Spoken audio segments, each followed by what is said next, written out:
Hello and welcome to the Film Pulse Podcast. This is episode number 375. My name's Adam Patterson. With me today, we got Kevin Rickshaw. Hey, Kevin. Hey. What's going on? You know. Same old. Yeah. Glorious. This week on the show, we'll be talking about the Russian sci-fi horror film Sputnik. We'll also be going over some we're watching on the watch list and new releases on VOD and Blu-ray. Thank you so much for joining us this week. Please remember to review us on iTunes if you get a moment. That would be super helpful. But with that, I think we can dive straight in to Sputnik. I have a synopsis here. The lone survivor of an enigmatic spaceship incident hasn't returned back home alone. Hiding inside his body is a dangerous creature. Enigmatic spaceship incident. All right. This is directed by Igor Abramenko. Now, not too many Russian sci-fi horror movies out there. In fact, I read somewhere that this is the first. So, Kevin, we'll start it with you. What were your initial impressions of Sputnik? Sputnik means companion. Get it? Means companion. Okay. All right. You see what they did? That opens things up. Now I get it. It's all become so clear to me what they're going for. Okay. Sci-fi horror taking place in space. You know, that I like that kind of stuff. Love it. This is a bit different because everything happens once he comes back from space. So we're not dealing with the stuff out in space, but he does bring something back from space. And I gotta say, it was pretty much what I was looking for. I gotta admit. Now, I did find it, kind of looking back on it after the movie was over, I was kind of surprised, you know, just kind of like going over what happened in terms of like the timeline of this movie and the plot points, everything that happens, and realizing that this movie was like 2 hours long. And this isn't a criticism against the film, but I'm pretty sure it didn't need to be 2 hours long. I mean, I didn't feel the weight of that runtime, but at the same time, again, thinking of the timeline, all the plot points, there's not a whole lot that happens in this movie. And I just feel like we spent so much time and very little happened. Now, I did like what happened, the little bits here and there. And I thought that the effects worked themselves, like the creature design, the gore, all of it worked rather well. I thought it looked good. Yeah, I agree. I think that there were some pacing issues with it. I agree that it was a bit too lengthy. It could have been trimmed down, but like you, I didn't really feel that length either. I was pretty much on board and engaged the whole time. I really like the aesthetic of it, where you have this kind of, it takes place in the 80s. So you have this kind of very drab, because it's all like in this research facility. It's in this like, space lab thing. I don't know what their version of NASA is called, what the Russian version of NASA is called, but it's in like their lab, and they're keeping this guy, this cosmonaut who comes back from space carrying something with him, and they're trying to figure out like what it is, how they can remove it from him, but also how they can weaponize it, because of course it's a government. So this is taking place, you know, during the Cold War. So got a lot of imagine if Russia got that, weaponized that during the Cold War. Game over. Game over. Right. And I think, and that should also be noted. You had mentioned the effects work, and this is like it seems like a pretty big budget movie. I don't know what the budget was for this, but it's a big movie.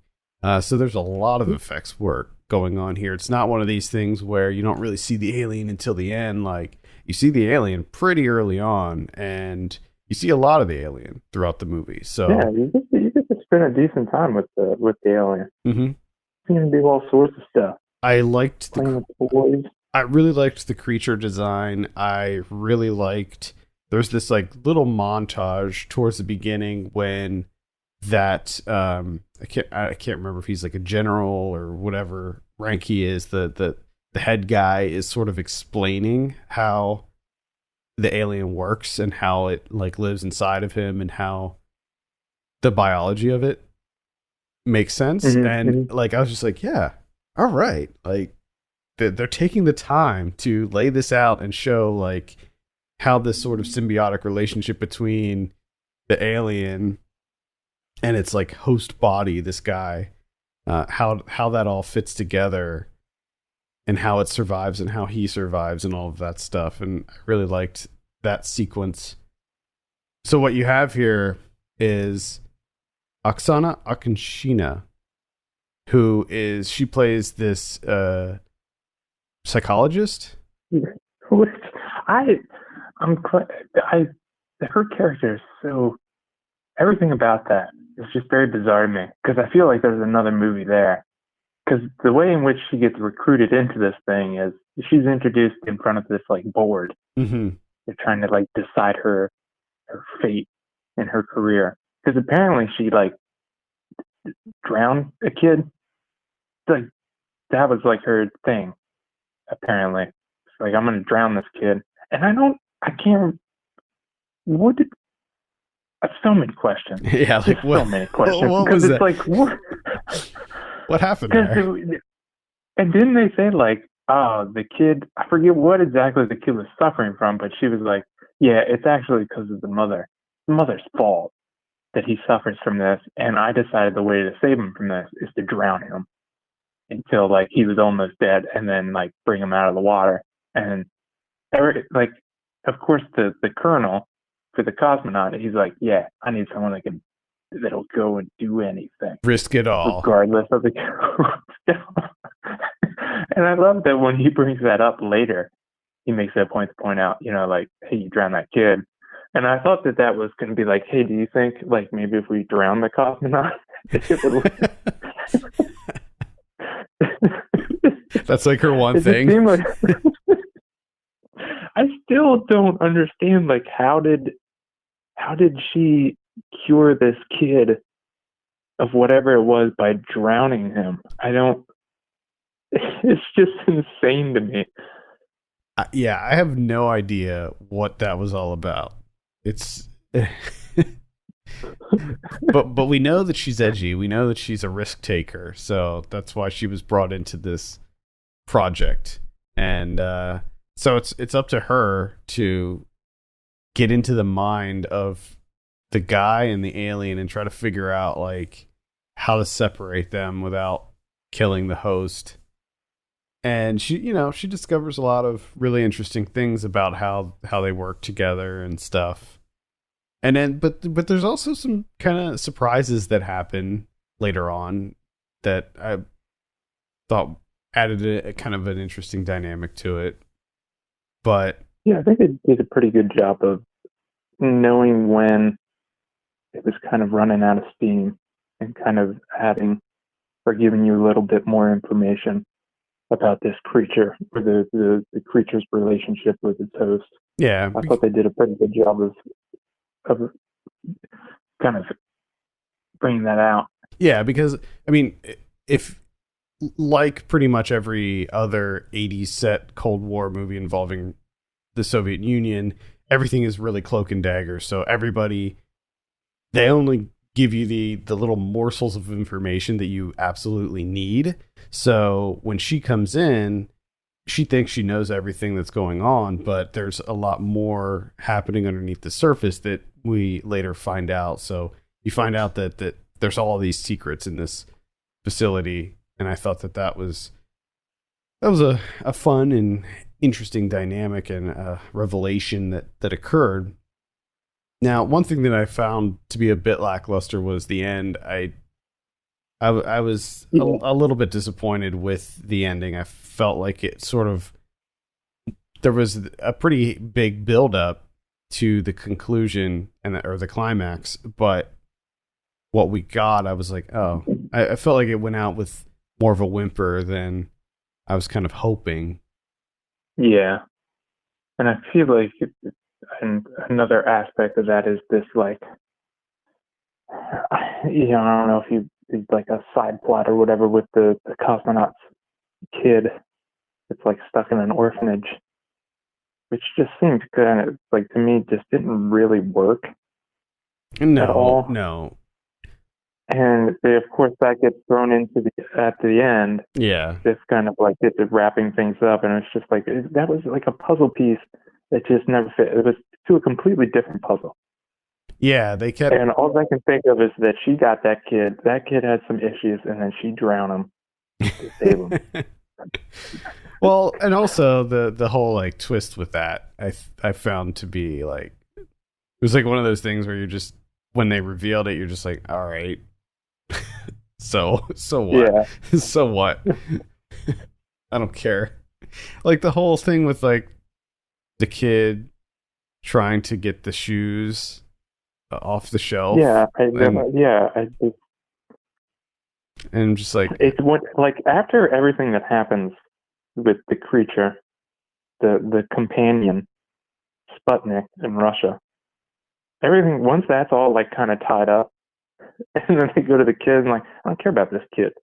Man, this is a different movie. I don't know what you're doing. We're already done. Honestly, I feel like they could have removed all of the orphanage stuff out of it, and it still would have had weight. Like the fact that his kid was in an orphanage and all of that stuff, like it still would have had weight, and you could still draw that connection between Tatiana and the cosmonaut and that sort of bond that they form and all of that. You could still make that connection without that completely unnecessary, like, this kid's trying to get these shoes again. They're trying to go after those shoes again. He's fixated on those shoes, which again is going back to the other kid. That seems like something that she would have to try and cure, his fixation on these shoes, and she would probably choose to drown him in order to fix that, to rectify that.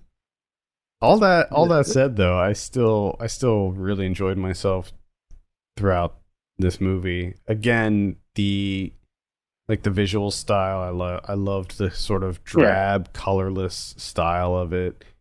It all looked really nice. Very, very high production value in this. The score had this like really epic, like, summer blockbuster score, which was really weird because at times it was like this epic, like, bombastic score that you would like expect to see in like a Marvel movie or something, but the scene that you're watching, you're just like, it doesn't really, let's tone it down a little bit. Like, what we're watching on screen does not match the excitement of this music that's happening right now. The perfect example of that is they do this, like, very, like you said, this very bombastic, that like loud drone thing that's in movies now, like every movie ever made. Mm-hmm. And they do that in what is essentially just a scene of the Colonel standing in front of the alien. That's it. That's all that happens. And the alien stands up and like comes into the frame. And remember, at this point in time, we've already been introduced to the alien like 7, 8, 9 times. So it's not really like this big reveal or surprise or anything, but it hits you with that super loud drone blast thing. Like, oh shit, alien standoff. And it's like, they've already met. They've spent a lot of time together. Like, he's behind glass. Nothing's going to happen. It's a very odd choice with the score. Gets pretty violent at times too. I mean, the alien does fuck some shit up. So if you're looking for some action in your sci-fi with an alien just ripping heads. Oh yeah, cause that's what you need to know about this alien. He goes straight for the head, and he fucking loves to rip it. Yeah, just fucking rip that fucker open.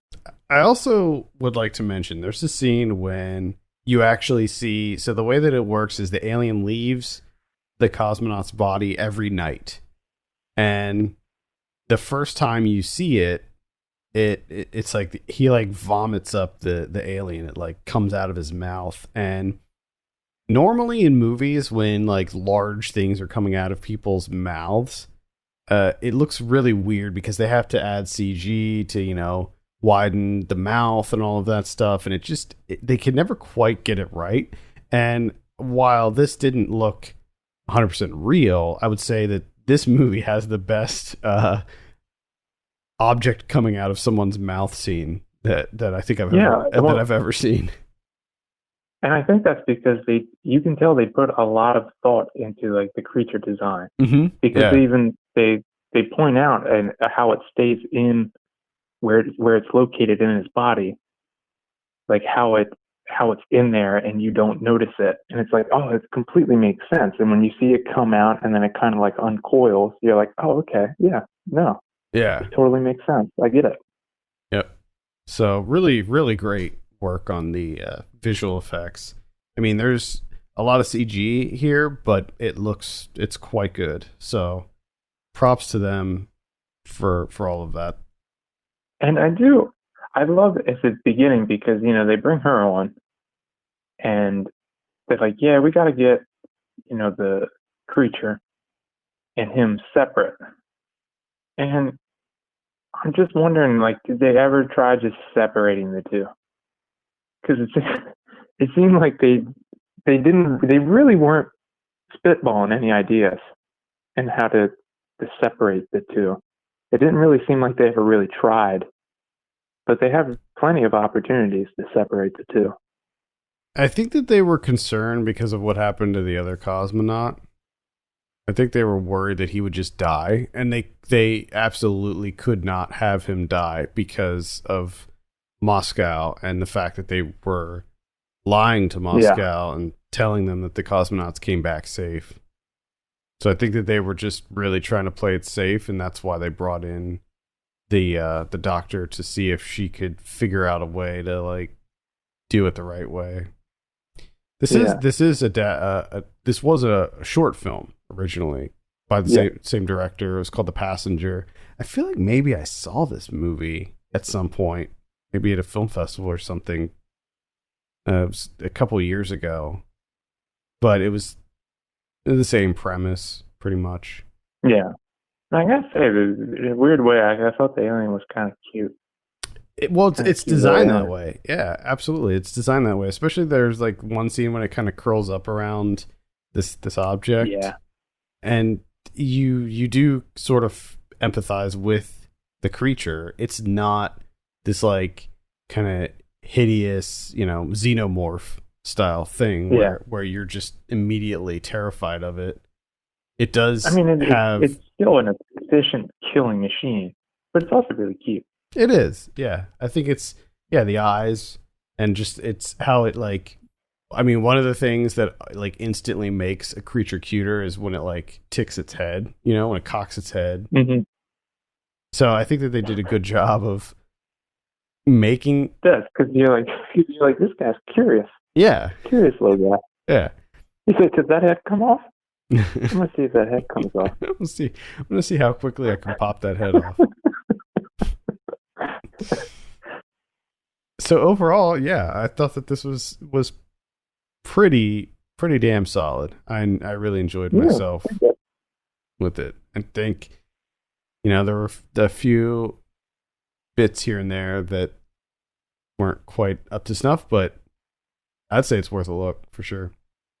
Yeah, definitely if you're in the mood for this type of thing. Yeah, I think it does a really good job for what it is. Yeah, which I totally was. Like as soon as this movie came on my radar, I was like, yeah, I'm definitely going to have to check that out.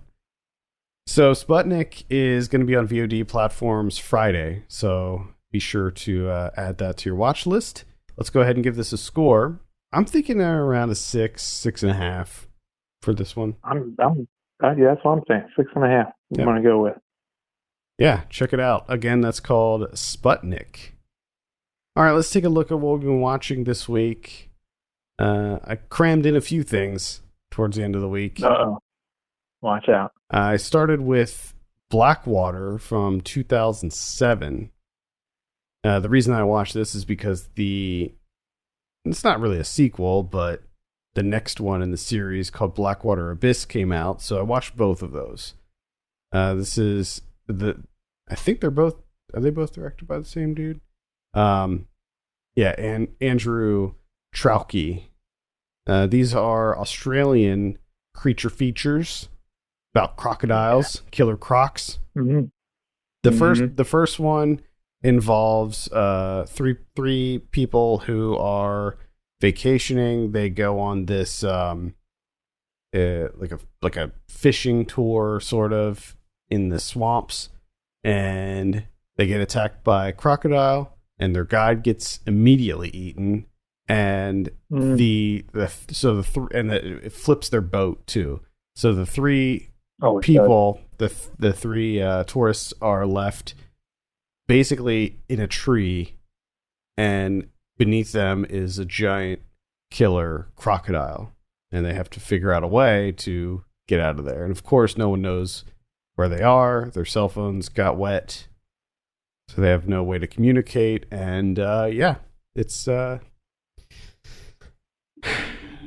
a good situation for them. This it's okay. I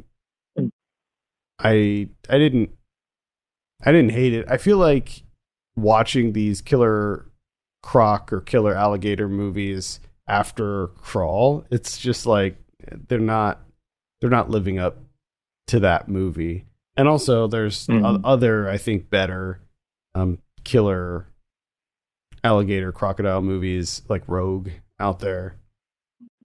But this one, it's okay. This one sort of reminded me of Open Water, that shark movie, where this is very low budget. So a lot of the kind of horror, a lot of the tension comes from like subtle movements in the water. So you don't see the crocodile a whole lot.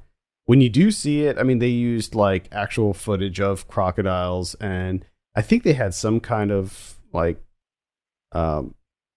fake crocodile. There's no CG in this one. Now, in the second one, they amped it up a bit and did add some CG. It didn't look bad or anything.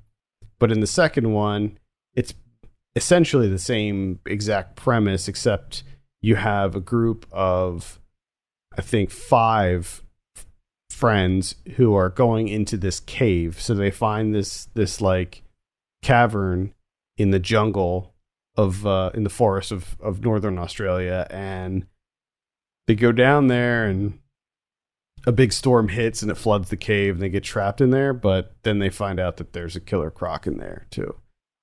Both movies have that trope of one of the characters is pregnant, and you discover that she's pregnant because she doesn't drink alcohol at dinner. So that's in both of them. That's how everyone always finds out. Yep. You don't even need a pregnancy test. Just anytime someone's around, not drinking alcohol. Yeah. What's going on there? Pregnant. Boom. I think the first one is better than the second one. Both of them are pretty mean spirited. Like both of them are pretty dark as far as like who dies, how they die, how it ends. Like they're pretty rough. Like there's not really happy endings to these movies. But yeah, the second one was a little bit of a letdown. I was kind of hoping for more of the third, because with a lot of these movies that combine like a creature feature and like a containment thriller, they have to juggle both. Like that movie I talked about recently, Pool, where there was an alligator in that pool, but one of the big problems is the fact they were trapped in a pool for 6 days, and they were starving to death, and they had no water and all of that. So I kind of like when they have to grapple with the environment as well as the predator that's going after them. And there was a little bit of that in this, but they just get trapped in a cave and they can't get out. So there's not a lot going on with that. And the characters were pretty shitty in this one too. So overall, I would say that they're pretty mediocre creature features. With movies like Crawl and Rogue out, I would say these are kind of irrelevant. I watched Scarecrow from 1973. This is directed by Jerry Schatzberg, who is a director that I feel like should be far more known than what he is. I've seen 3 of his films now, and they're all pretty damn good. And especially this movie. This is his 3rd movie. And he's just as good as anyone else working during like the 70s, that American wave that happened. And this is a movie with Gene Hackman and Al Pacino. So this is an early Al Pacino role.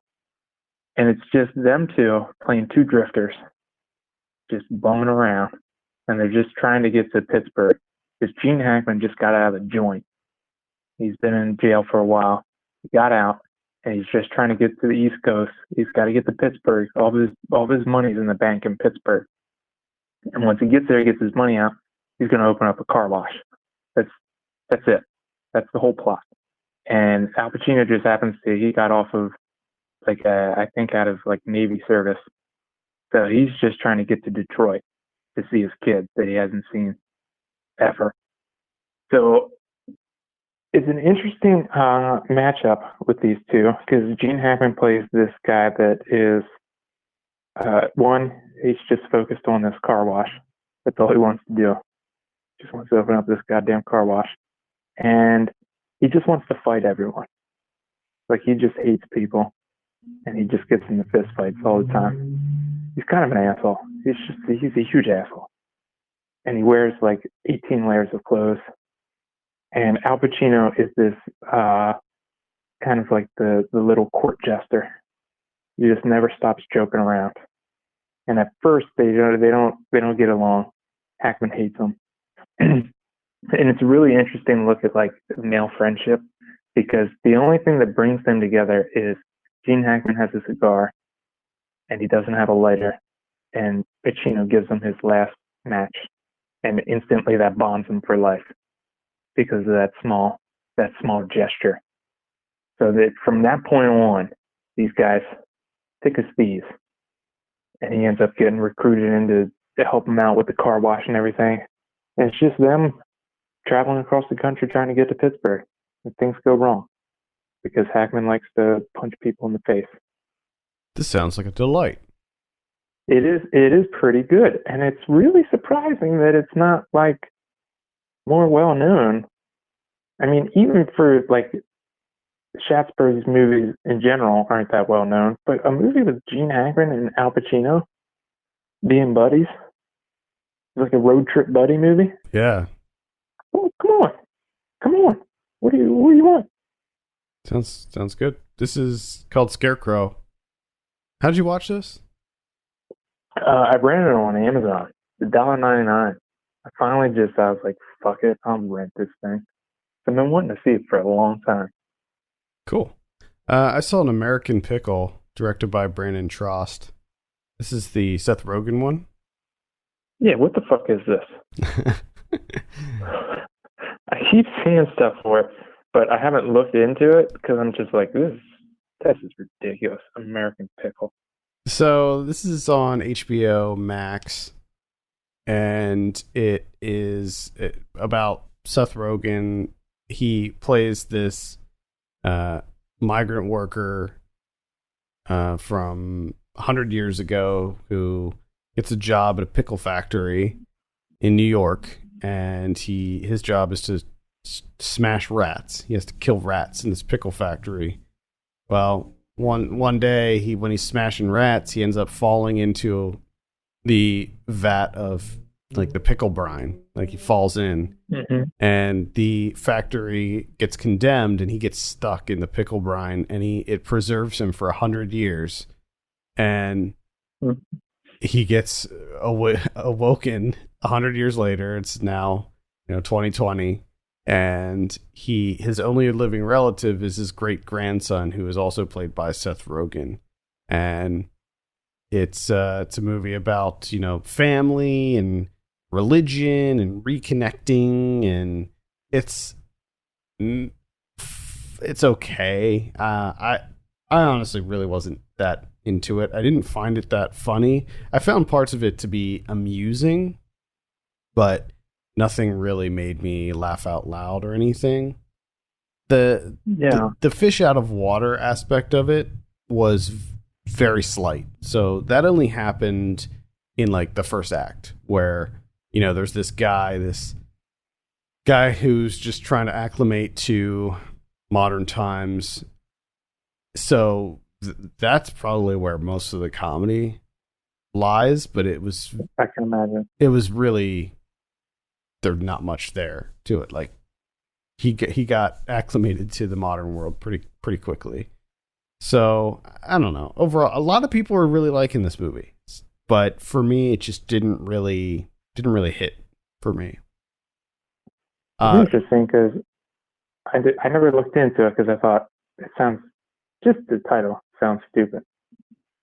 And it just seems stupid. But what you just told me is far stupider than I would have thought. Yeah, so like the young Seth Rogen is working. He has this like app, and the app is designed to show like if a company makes an ethical product. So you can like scan an item, and it'll show you a score so you can see if that company makes ethical decisions or not. And his great grandpa does something to like mess up his chances of getting an investor, and they have a falling out, and his great grandpa decides that he wants to create a pickle company. And so he starts making these like artisanal pickles, and of course this is in Brooklyn, so they take off, and Yeah.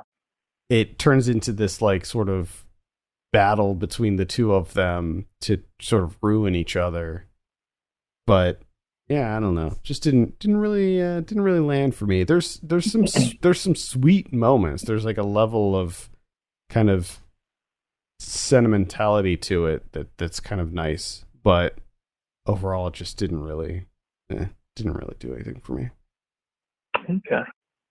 I'm glad I never looked into it. From the director of the FP, remember the FP? FP The sounds familiar. the sci-fi movie that's like in the post-apocalyptic world where they all have Dance Dance Revolution battles. Oh, yeah. Yeah. Supposedly there's a sequel to that coming. I remember that movie now. I got it. I only watched one other movie, all right, to just deal with it, and that's Echo, which came out on the movie recently. This is directed by Runar Runnerson, who is a guy that directed a movie called Volcano back in 2011, which I really, really enjoyed. Absolutely loved that movie, right? So I was pretty excited for Echo. From what I read, pretty good things. So I decided to check it out. It's only 79 minutes, pretty short, and all it is like 56 little scenes, right? And the way that they're set up is it's really difficult to tell whether like a lot of these scenes are staged, or whether it is acting, or whether it is like the camera's just capturing, this small moment. Because all the scenes, like they only last like a minute or two. They're not that long, right? And it's just all throughout Iceland, and it's during like the Christmas holidays. So it's a couple of days before Christmas, and then goes the whole way up until like I think like the day or two after New Year's. So it's just these little scenes of Icelandic life during that holiday season, which it's okay. I mean, it works occasionally. Of course, there's going to be some discrepancy when you have 56 scenes, small, short scenes, and it's always a static camera. It's just a static camera. capturing this small scene. So some of them work, some of them don't. But the nice thing about them is none of them overstay their welcome. They're all short. So, and I mean, it's okay. It works. It works for the most part.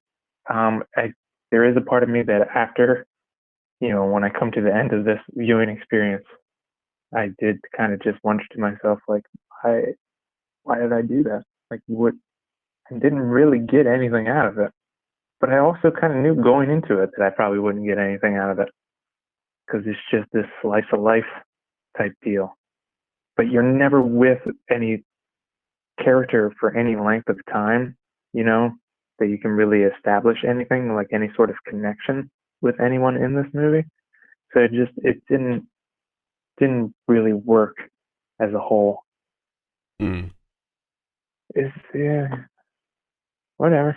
Did it make you want to visit Iceland? Well, yeah, because I mean, it's Iceland, right? I mean, you can't really show Iceland and not be like, well, I think it's really difficult to show Iceland and be like, well, that looks like a shithole. Yeah. I mean, everywhere you go in Iceland, you're just like, wow. Like, literally everywhere. Like, even like small, like rinky-dink town. It's a small place with an amazing landscape. Yep. Yeah. The cities are beautiful too. Like all of the towns and villages and stuff in Iceland are just really awesome. I might have to check this out. So I'm a big fan of Iceland. I like Iceland. Yeah, I mean you'll like, and I mean in that way it works for me, because it does feel kind of like this like vacation movie, city symphony type deal, and it helps that it's during like the Christmas holidays, right? So you kind of have that festiveness throughout, but at the same time, there's just not a whole lot there. Yeah. All right. And that is Echo, and that's on Mubi right now. So if you have a Mubi subscription, check that out. The only other one I'll mention is The Tax Collector. This is the David Ayer one that came out this weekend. Mm-hmm. Oh boy. Oh boy. Where to begin? First of all, I will say that I am not a fan of David Ayer's movies. Looking at his filmography, I have seen 7 David Ayer movies, and I literally have not liked a single one. Gotcha. Except for Fury. Fury was the only David Ayer movie that I even remotely liked. That was the World War II movie about the tank crew. That was good. Mm-hmm. That one was good. But the rest, no. David Ayer has a very specific style. Like when you see a David Ayer movie, you're just like, oh yeah, this is definitely a David Ayer movie, where he likes to mix in action with just brutal, mean violence. And I think Sabotage is probably the best example of that. This movie that is just so relentlessly grim and violent and awful that you just feel dirty after you watched it, and you're just like, ugh, can't deal with that ever again. He also did End of Watch too. I don't know if you remember that one, where it's like a found footage style movie, but it's about 2 cops, Jake Gyllenhaal and Michael Pena. That was another one because they're both corrupt as shit, and like they're just shitbags. This movie is about it takes place in LA and involves these 2 guys who work for the drug cartel, and essentially any gang in LA has to pay taxes to the cartel. And so Shia LaBeouf and Bobby Soto are the tax collectors. So they go around to all these gangs and collect 30% of their earnings. And as you might imagine, something goes awry, and this other gang leader guy comes around and decides that he wants to take over and starts killing off everybody in their crew. Shia LaBeouf is the highlight of this movie because he just full on goes into this character, and he just commits 100% to it. And it's unfortunate because he's only in it for about half the movie. So I could have used a lot more of him since he was the most compelling character. He also oddly felt like the most fleshed out character, even though like he's not the main guy. Bobby Soto's character felt like sort of just this blank slate in comparison. It is relentlessly violent, but at the same time, it has these moments where you're just like, all right, let's have something happen.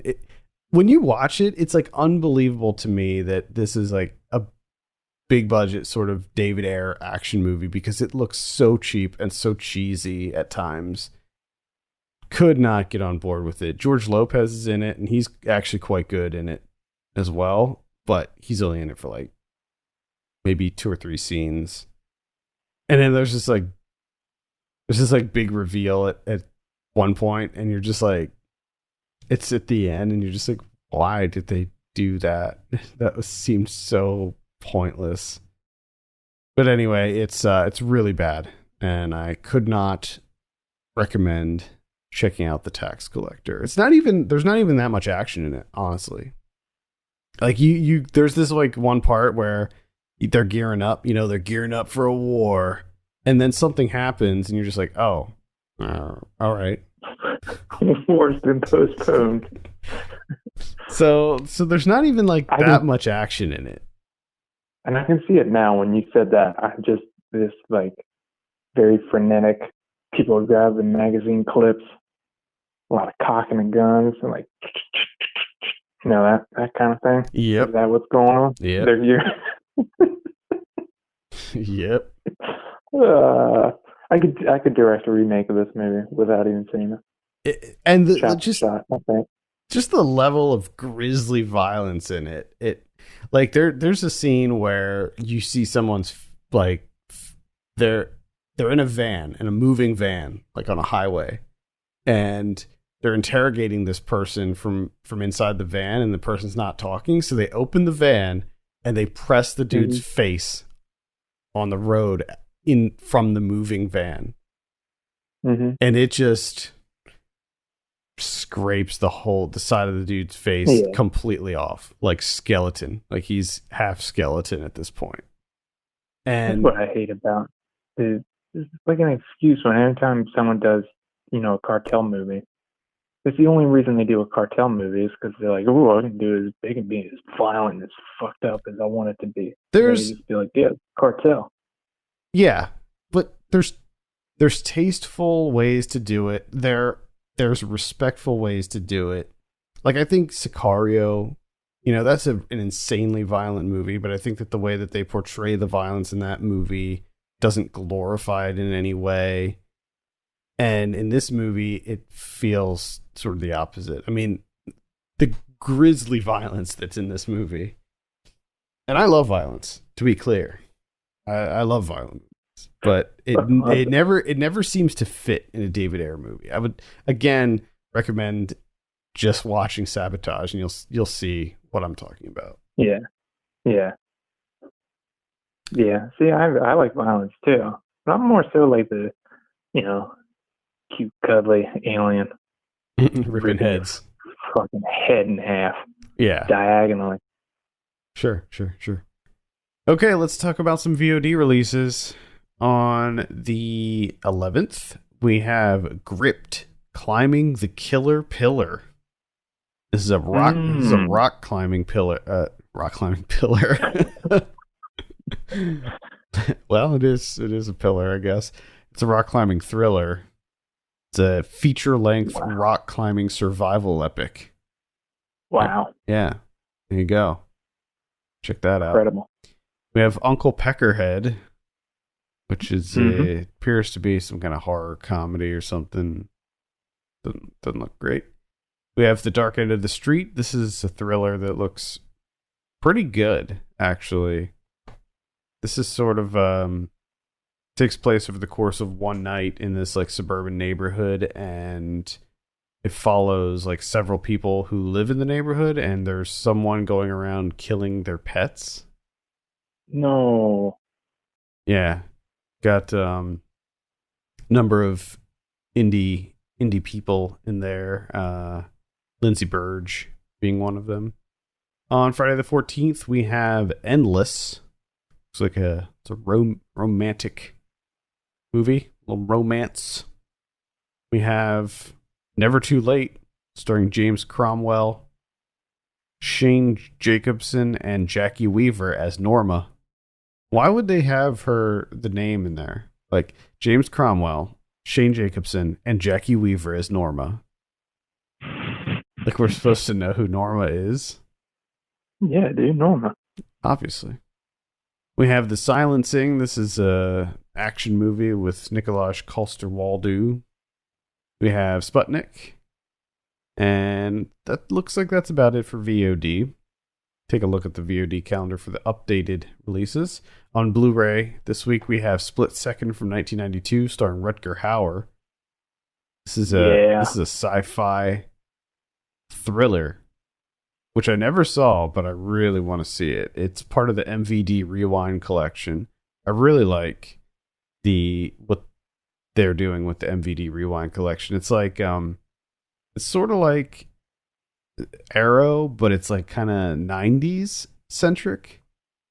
So a lot of like low budget or lesser known 90s horror cult sci-fi movies. So really into that. Got Phantom of the Opera from 1962. We got The Quest from 1986, starring Henry Thomas. Henry Thomas. We have Michael from 1996. This is the John Travolta vehicle. I think he's an angel. I remember that. I remember that movie. Yeah, so do I.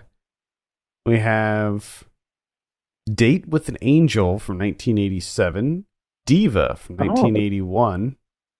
Mikey from 1992. This is another MVD Rewind collection movie. And we have Gemini from 1999. Neo Ultra Q from 2013. The Wretched is coming out. That's a pretty solid horror movie if you haven't checked that out. That's the one that's like that topped the box office for like 8 weeks in a row here. Because, you know, it was playing in drive-ins and there's like no other movies, but it's also pretty damn good. So I would recommend checking that out. Blood Fight and Ironheart are coming out as a double feature. This is another MVD Rewind collection movie.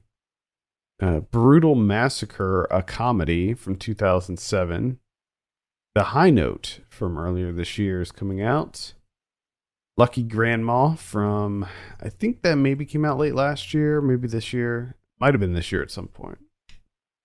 There's just something called Serial Killer Collection. I'm looking at the cover here, and it's just got like a woman's butt on the cover. Nice. Serial Killer Collection, the most deranged movies ever made.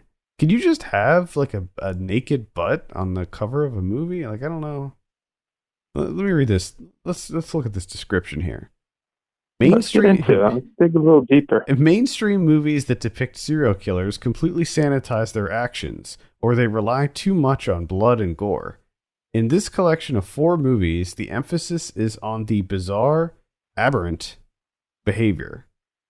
The main feature, depraved, is a word that sums it up best, but there are 3 other movies that are just as twisted.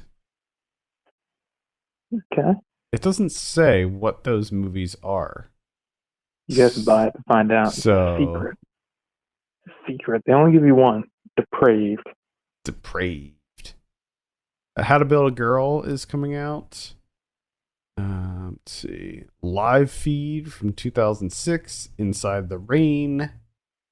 Ozone from 1995. This is one that came out before, pretty recently.